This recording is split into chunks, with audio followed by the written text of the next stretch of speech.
আমাদের জন্য এটা অত্যন্ত দুঃখের এবং এটা একটা ব্যর্থতার মতো যে গতকালকের ঘটনার পরে যখন আমরা সারা দেশের মানুষকে আহ্বান করছিলাম সংযত থাকার, শান্ত থাকার, ধৈর্যশীল থাকার, এবং সরকারকে আমরা বলছিলাম যে যারা এগুলো করছে তাদেরকে চিহ্নিত করে বিচারের আওতায় আনা,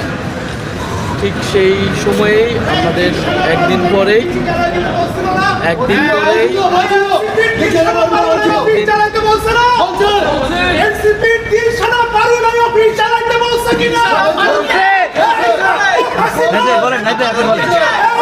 আমাদের এই আজকে আমরা সেখানে হামলার ঘটনা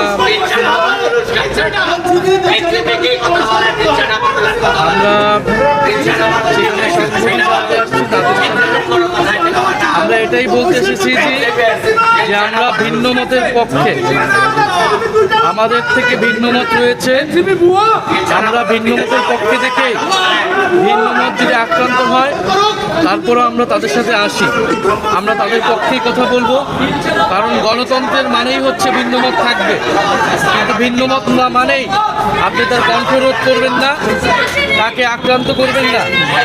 সেখানে অগ্নিসংযোগ করবেন না এবং তার কণ্ঠস্বর রোধ করার চেষ্টা করবেন না। সেটা আমাদের সাথেও যদি হয় আমরা তারপরও সেই আমাদের ভিন্নমত যারা পোষণ করছে তাদের পক্ষে থাকবো এবং বাংলাদেশে এই গণতান্ত্রিক অভিযাত্রার পথে যারা বাধাগ্রস্ত করছে এই সকল পক্ষকে আমরা পরাস্ত করে সামনের দিকে এগিয়ে যাব। এটাই আমাদের আজকে এখান থেকে আমরা বার্তা দিতে চাচ্ছি। আমাদের সাথে হয়তো ভিন্নমত রয়েছে,